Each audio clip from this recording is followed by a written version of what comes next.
kyakola akyesigamye Katonda nga buli kiro buli ku makya akeera n'asoma Bible ye devotions like 1 hour for the past over 40 years, at least for my understanding.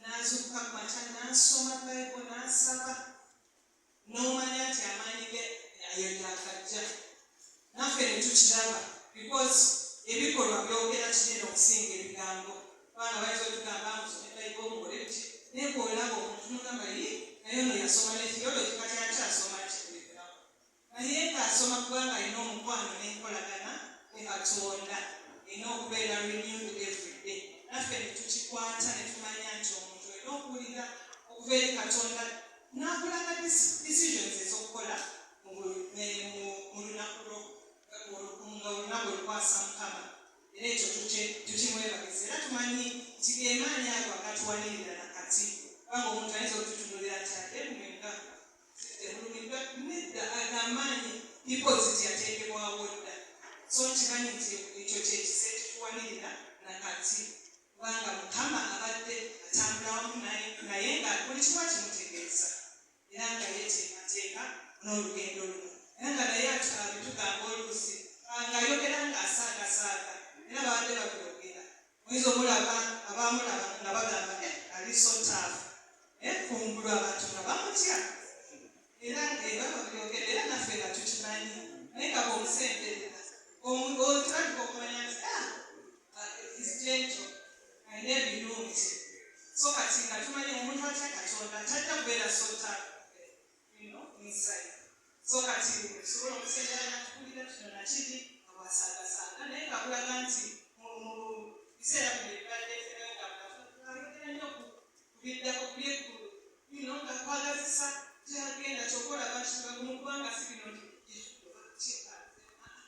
abadde shuwa so naffe tumanya nti yes he has gone there and is replacing so naye akyogera nga ali eager and excited so netwebaza Mukama ekyokuli kyetumwezeeko kwe kukola ennyo n'atuyigiriza okutwala obuvunaanyizibwa yonna gye tubeera wadde ku ssomero oba ku mulimu okubeera obuvunaanyizibwa n'akituyigiriza era yali abisomesa mu leadership schools naye nga nawaka naffe tuyiga kubanga oyinza okutendeka abalala ntaababo ababeera so kati naffe ng'abazadde tubeere ministry esogere awaka so naffe n'atusomesa n'atuyigiriza okukulembera okubeera confident okusobola okuyimirira mu kifo at any time n'ekyokusatu kyengenda okwogerako gwe mutima omugabe nga bagaba wamu ne maama abagaba zitukira nga tuli eno omukono nga twagajja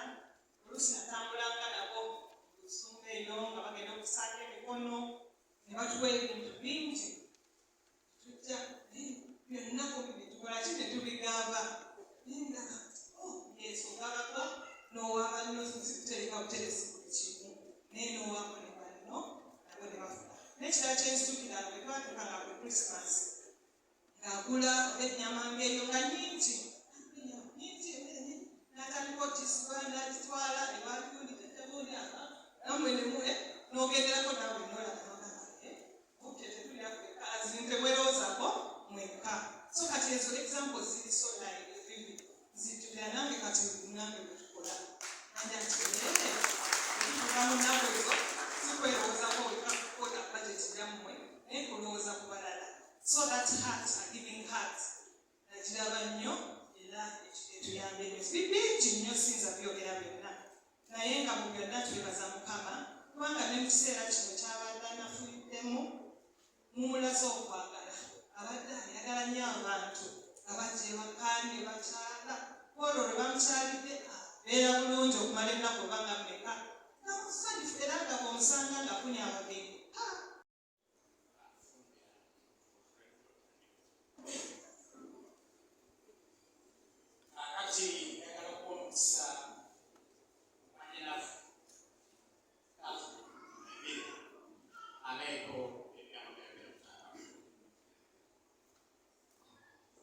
Mukama yeebazibwe twebaza Mukama olw'ekiseera kino twebaza Mukama olw'omumena n'abasobodde okujja kubeerawo ku lunaku luno nga tujaguza obulamu bwa taata waffe. Mukama tukoze bulungi era ffe twebaza bwebaza. Terigamba nti batukubye omuggo waliwo abakadde batandise ebyo nemugamba nti omuggo ki. Ffe tuli mu kwebaza. So twebaza Mukama kubanga tukoze bulungi. Ngenda kwogerayo ebigambo bitonotono nga mpa obujulizi kubanga amanyi leero lwakuwa bujulizi. Kubanga Mukama tukoze bulungi okwogera ebitonotono ku taata waffe bye tumuyizeeko. Ekisookera ddala taata wamu ne maama baatukuza kutya Katonda. Baatulaga Kristo, baatulaga Yesu okugera ddala mu myaka emito. Ne batulaga ekkubo ery'okutambuliramu.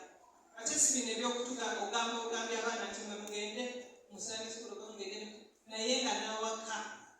Ekyo kye babuulira mu kituuti n'awaka nga kyekyo. Kubanga abantu abamu abuulira nnyo ebinaagenda mu mawanga okubuulira naye ng'awaka. Kirala. Naye twebaza Mukama kubanga abazadde baffeko tebapreachinga era nga kyebakola. Era ne batulunganya mu kkubo ery'okutya Mukama ne tukkiriza Yesu Kristo okubeera mulokozi waffe. Buli omu ku ffe nga tukyali bato era ne tutambulira mu kkubo eryo. Bwe bagamba train up a child in the way he should go. And they are not in part. So twebaza obulabirizi buno obw'emikono. Badde baffe abalabirizi mwenna nga bwe muliwo ne bamaama abaliwo,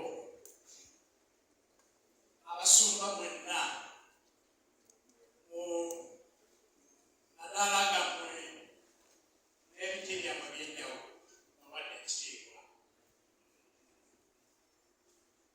Abaweereza ba Katonda bonna mu ngeri ez'enjawulo, abayimbi n'abalala ababuulizi b'enjiri,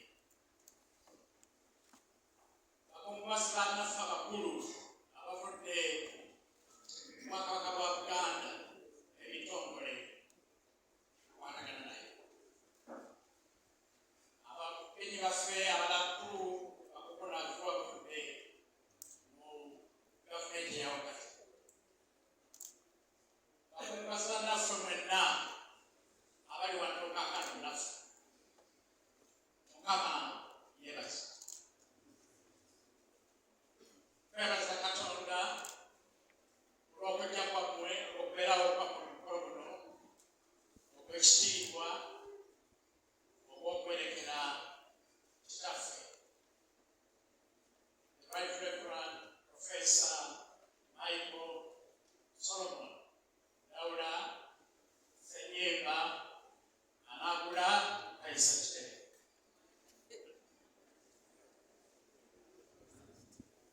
Tuliwo abawerako wano ng'abaana era kansoke nsabe abaana nga bwe tuli bweyandi. On behalf of my brothers here and Dr. Coleman, I want to thank God for our father. As everyone has said, and him to know who he was, he did know God. I was the first, and I was really possible. The process to go through, really, the whole gang available, really knowing, was a very serious one. But I thank God for that. When he accepted all of us from me, he loved us. I cannot express this word now. Everybody that comes out there, but those children who know his love, know what his love means. Pure, selfless love. He lavished on us as his sons in law. And we are thankful for that. He taught us as we have taught his son. And he taught us everything that we need to know, not just as sons in laws, but as people believe on this earth as destiny.